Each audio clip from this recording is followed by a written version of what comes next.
اعوذ باللہ من الشیطان الرجیم بسم اللہ الرحمن الرحیم رب اشرح لی صدری ویسر لی امری واحلل عقدۃ من لسانی یفقہوا قولی رب یسر ولا تعسر وتمم بالخیر آمین یا رب العالمین۔ الحرف و انواؤہ سیریز کے نئے لیکچر میں آپ کی خدمت میں حاضر ہوں، اور آج کے لیکچر میں ہم انشاءاللہ تعالی حروف جارہ میں سے حرف جر فی کے بارے میں پڑھیں گے۔ فی حرف جر جو ہے اس کے بڑی کتابوں میں 6 سے 7 معنی ذکر کیے جاتے ہیں، تو ہم قرآن مجید میں استعمال ہونے والے اس کے معنی جو ہیں وہ جاننے کی کوشش کریں گے۔ تو پہلے معنی اس کے جو کیے جاتے ہیں وہ اس کے اصل معنی ہیں، اور وہ ہیں جی الظرفیہ، یعنی فی جو ہے یہ ظرف کے معنی میں استعمال ہوتا ہے، یہ ظرفیت کا معنی دیتا ہے۔ اب وہ ظرفیت جو ہے چاہے وہ حقیقی ہو یا مجازی ہو، حقیقی کی ایگزامپل میں آپ کے سامنے رکھ رہا ہوں، جیسے عربی زبان میں کہا جاتا ہے کہ المال فی کیسن، مال صندوق میں ہے۔ یہ جو کیس کا لفظ ہے ہمارے ہاں اردو میں بریف کیس وغیرہ جیسے الفاظ میں استعمال کیا جاتا ہے، تو یہ ظرفیت جو ہے یہ حقیقی ہے، یعنی مال صندوق کے اندر ہے، صندوق میں ہے۔ اور یہ ظرفیت جو ہے یہ مجازی بھی ہو سکتی ہے، جیسے میں کہتا ہوں کہ نظرت فی الکتابی، میں نے کتاب میں دیکھا، تو کتاب میں دیکھا، کتاب کے اندر جا کے دیکھا، ایسا تو نہیں ہے نا، تو یہ ظرفیت جو ہے وہ مجازی ہے۔ اب دونوں کی ایگزامپلز میں قرآن مجید سے آپ کے سامنے رکھتا ہوں۔ تو ظرفیت حقیقی کی مثال بڑی خوبصورت ایگزامپل ہے جی قرآن مجید میں سورہ روم میں اللہ تعالیٰ نے ارشاد فرمایا کہ غلبت الروم، روم مغلوب ہو گیا، فی ادنی الارض، زمین کے قریب ترین حصے میں، اور اس کے آگے ہے وَهُمْ مِن بَعْدِ غَلَبِهِمْ سَيَغْلِبُونَ۔ تو یہاں پر جو فی استعمال ہوا ہے ادنی الارض سے پہلے، یہ ظرفیت کے معنی دے رہا ہے، اور یہاں پر ظرفیت جو ہے وہ حقیقی ہے۔ اور مجازی کی ایگزامپل قرآن مجید سے میں دیتا ہوں آپ کو۔ اللہ تعالیٰ نے سورۃ البقرہ میں ارشاد فرمایا وَلَكُمْ فِي الْقِصَاصِ حَیَاتٌ، اور تمہارے لیے قصاص میں زندگی ہے۔ اب یہاں پہ دیکھیں، قصاص کوئی محسوس چیز تو ہے نہیں کہ اس میں داخل ہو کر ہم حیات کو نکالیں۔ قصاص کا جو معنی مفہوم ہے اس پر عمل کر لیا جائے تو سب کو زندگی حاصل ہو جائے گی۔ یعنی اگر قصاص کا قانون ہمارے ملک میں نافذ ہو تو ہر قتل کرنے والا یہ سوچے گا کہ اگر میں نے قتل کر دیا تو مجھے بھی اس کے بدلے میں قتل کر دیا جائے گا، اور پھر وہ قتل کرنے سے باز رہے گا، لہٰذا زندگی جو ہے وہ جاری و ساری رہے گی۔ تو الحمدللہ جی ایک معنی ہم نے فی کے پڑھ لیے جو ظرفیت کے ہیں۔ اب دوسرے معنی دیکھ رہے ہیں جی ہم، جیسا کہ آپ دیکھ رہے ہیں اسکرین پہ لکھا ہوا ہے کہ السببیۃ والتعلیل، یعنی فی جو ہے یہ سبب بیان کرنے کے لیے بھی آتا ہے، یعنی حرف جر فی سبب وجہ بیان کرنے کے لیے بھی استعمال ہوتا ہے۔ اور اس کی ایگزامپل میں آپ کو حدیث سے دیتا ہوں۔ نبی کریم صلی اللہ علیہ وسلم نے ایک مرتبہ فرمایا کہ دخلت امرأۃ النار، ملا کر پڑھوں گا تو امرأہ کا حمزۃ الوصل ہے، اور امرأۃن، تن نون ساکن کو میں نے آگے النار سے ملانا ہے، تو ملا کے کچھ یوں پڑھا جائے گا کہ دخلت امرأۃ النار، ایک عورت آگ میں داخل ہو گئی، فی ہرۃ، ایک بلی کی وجہ سے، حبستھا، اس لیے کہ اس نے اسے محبوس کر لیا تھا، اسے اس نے باندھ کے رکھا ہوا تھا۔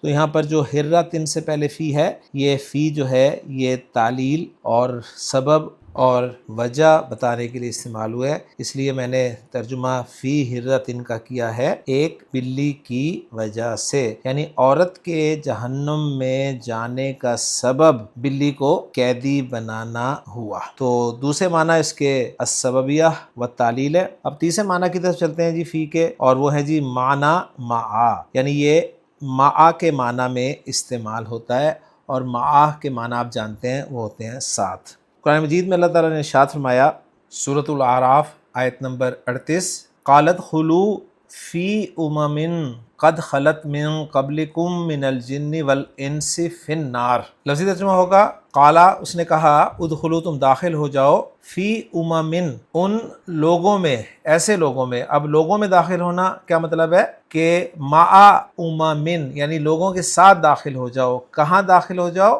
آگے ذکر آ رہا ہے فی الناری، آگ میں، قد خلت من قبلکم من الجن والانس، جنوں اور انسانوں کی جو جماعتیں تم سے پہلے ہو گزری ہیں ان کے ساتھ تم بھی جہنم میں داخل ہو جاؤ۔ تو یہ معنی ہے یہاں پر۔ تو یہاں پر فی جو امم سے پہلے آیا ہے یہ ما کے معنی میں استعمال ہوا ہے۔ اسی طرح بڑی خوبصورت آیت ہے قرآن مجید کی، اس میں بھی کہا گیا ہے کہ فی جو ہے وہ ما کے معنی میں ہی استعمال ہوا ہے کہ یا ایتھا النفس المطمئنہ ارجعی الی ربک راضیۃ مرضیہ فادخلی فی عبادی۔ تو یہاں بھی کہا گیا ہے کہ ایک رائے یہ ہے کہ یہ فی جو ہے یہ ما کے معنی میں ہے، یعنی فادخلی مع عبادی فی جنتی، یعنی تم جنت میں میرے بندوں کے ساتھ داخل ہو جاؤ۔ تو الحمدللہ جی فی کے ایک اور معنی ہمارے سامنے آ گئے اور وہ معنی ہیں ما کے۔ اب فی کے اگلے معنی وہ ہم دیکھتے ہیں جی، وہ چوتھے معنی ہے فی کے اور وہ ہیں الاستعلاء، یعنی فی جو ہے الا کے معنی میں بھی استعمال ہوتا ہے۔ اور اس کے لیے قرآن مجید سے ایگزامپل میں آپ کے سامنے رکھ رہا ہوں۔ سورہ طٰہٰ میں اللہ تعالیٰ نے ارشاد فرمایا کہ فرعون نے جادوگروں سے کہا کہ وَلَأُصَلِّبَنَّكُمْ فِي جُذُوعِ النَّخْلِ، میں تمہیں ضرور بضرور سولی چڑھاؤں گا کھجور کے تنوں میں۔ اب کھجور کے تنوں میں یا کھجور کے تنوں کے اندر پھانسی نہیں دی جاتی بلکہ تنوں پر پھانسی دی جاتی ہے۔ تو یہاں پر فی جو ہے وہ علا کے معنی میں استعمال ہوا ہے، یعنی لَأُصَلِّبَنَّكُمْ عَلَى جُذُوعِ النَّخْلِ۔ تو یہ تھے جی فی کے چوتھے معنی، اور فی کے پانچویں معنی دیکھتے ہیں جی، وہ بڑی کتابوں میں لکھے ہوتے ہیں کہ المسابقہ۔ المسابقہ کے لفظی معنی ہے مقابلہ کرنا، تو فی جو ہے یہ مقابلہ کرنے کے لیے استعمال ہوتا ہے۔ اب اس کو ذرا تھوڑا سا ہم نے تفصیل کے ساتھ سمجھنا ہے کہ وہ فی جو مسابقہ کے لیے استعمال ہوتا ہے یہ وہ فی ہوتا ہے جو دو چیزوں کے درمیان میں آتا ہے، اور یہ بتاتا ہے کہ مجھ سے پہلے جو ہے وہ مفضول ہے یا مفضل علیہ ہے۔ مفضول یا مفضل علیہ کے معنی ہے جس پر فضیلت دی جاتی ہے، یعنی فی سے پہلے ایک چیز ہوگی اور فی کے بعد ایک چیز ہوگی۔ فی سے پہلے جو چیز ہوگی اس کو مفضول یا مفضل علیہ کہا جائے گا، یعنی وہ چیز ہوگی یہ جس پر فضیلت دی جائے گی، اور فی کے بعد جو چیز ہوگی یہ وہ چیز ہوگی جس کو فضیلت دی جائے گی اور اس کو فاضل یا مفضل کہیں گے۔ تو فاضل یا مفضل کے معنی کیا ہیں؟ جس کو ترجیح دی گئی ہو، اور مفضول یا مفضل علیہ کے معنی ہیں جس پر ترجیح دی گئی ہو۔ تو گویا یہ ترجیح دینے کے معنی میں استعمال ہوتا ہے۔ قرآن مجید سے اس کی ایگزامپل آپ کے سامنے رکھتا ہوں تو بات 100% آپ کو سمجھ آ جائے گی۔ اللہ تعالیٰ نے قرآن مجید کی سورہ مبارکہ سورہ توبہ میں ارشاد فرمایا کہ فَمَا مَتَاعُ الْحَيَاةِ الدُّنْيَا فِي الْآخِرَةِ إِلَّا قَلِيلٌ۔ اب دیکھیں فی سے پہلے ہے متاع الحیات الدنیا اور فی کے بعد ہے الآخرہ۔ تو فی سے جو پہلے ہے وہ ہے مفضول مفضل علیہ، یعنی جس پر فضیلت دی جا رہی ہے، اور فی کے بعد ہے الآخرہ، اس کو ہم کہیں گے یہ فاضل ہے یعنی مفضل ہے جس کو فضیلت دی جا رہی ہے۔ یعنی فی بتا رہا ہے کہ میرے بعد جس کا ذکر ہو رہا ہے اس کے مقابلے میں میرے پہلے جس کا ذکر ہوا ہے اس کی حیثیت بہت کم ہے۔ اس لیے ہم ترجمہ کریں گے اس حصے کا کہ آخرت کے مقابلے میں دنیا کا سامان بہت کم ہے۔ تو الحمدللہ جی فی کے ایک معنی المسابقہ بھی کلیئر ہو گئے۔ اب فی کے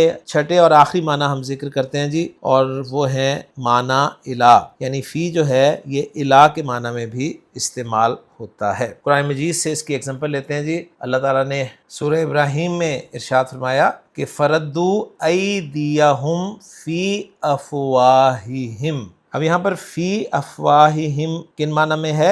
الا افواہہم کے معنی میں ہے۔ اب اس کے لیے پورا کانٹیکسٹ جو ہے وہ دیکھنا پڑے گا۔ سورہ ابراہیم کی آیت نمبر 9 کو ہم دیکھیں گے کہ الم یاتکم نبأ الذین من قبلکم قوم نوح وعاد وثمود والذین من بعدہم لا یعلمہم الا اللہ جاءتہم رسلہم بالبینات۔ بھلا تم کو ان لوگوں کے حالات کی خبر نہیں پہنچی جو تم سے پہلے تھے، یعنی نوح اور عاد اور ثمود کی قوم، اور جو ان کے بعد تھے جن کا علم خدا کے سوا کسی کو نہیں۔ جب ان کے پاس پیغمبر نشانیاں لے کر آئے تو فَرَدُّوا أَيْدِيَهُمْ فِي أَفْوَاهِهِمْ، تو انہوں نے اپنے ہاتھ ان کے منہوں پر رکھ دیے۔ اب یہاں پر منہوں میں ترجمہ نہیں کریں گے بلکہ منہوں کی طرف ترجمہ کریں گے، یعنی انہوں نے اپنے ہاتھ ان کے منہوں کی طرف پھیر دیے، یعنی اپنے ہاتھ انہوں نے ان کے منہوں پہ رکھ دیے کہ خاموش رہو، اور کہنے لگے انا کفرنا بما ارسلتم بہ، کہ ہم تو تمہاری رسالت کو تسلیم نہیں کرتے، اور جس چیز کی طرف تم ہمیں بلاتے ہو ہم اس سے قوی شک میں ہیں۔ یہ ترجمہ ہے وَإِنَّا لَفِي شَكٍّ مِّمَّا تَدْعُونَا إِلَيْهِ مُرِيبٍ۔ تو کانٹیکس کے بغیر ذہن میں رکھیے گا، چیزیں سمجھ میں نہیں آئیں گی۔ تو الحمدللہ جی فی کے آخری معنی یعنی چھٹے معنی ہم نے پڑھے ہیں جو کہ الہ کے تھے۔ تو الحمدللہ جی آج کے لیکچر میں ہم نے حرف جر فی کے بارے میں تفصیل سے پڑھ لیا کہ بڑی کتابوں میں اس کے کیا کیا معنی ذکر کیے جاتے ہیں۔ آپ کو یاد ہوگا لسان القرآن کورس میں ہم نے فی کے صرف ایک ہی معنی پڑھے تھے، اور وہ میں تھے، اور وہی معنی ہم زیادہ تر استعمال کرتے تھے، اور جہاں کہیں معنی چینج ہوتے تھے تو ہم کہتے تھے کہ یہ پریپوزیشن کی وجہ سے معنی میں تبدیلی آئی ہے۔ تو ان لیکچرز کا فائدہ یہ ہے کہ علماء نے جو حروف جارہ کے مختلف معنی ذکر کیے ہیں وہ بھی ہمارے علم میں ہونے چاہیے۔ تو الحمدللہ جی آج کے لیکچر میں پڑھا جانے والا حرف جر یہ بھی آپ کے لیے بہت مفید ثابت ہوا ہوگا۔ انشاءاللہ تعالیٰ اگلے لیکچر میں نئے حرف جر کے ساتھ آپ سے ملاقات ہوگی۔ اجازت دیجیے۔ سبحانک اللہم و بحمدک، اشہد ان لا الہ الا انت، استغفرک و اتوب الیک۔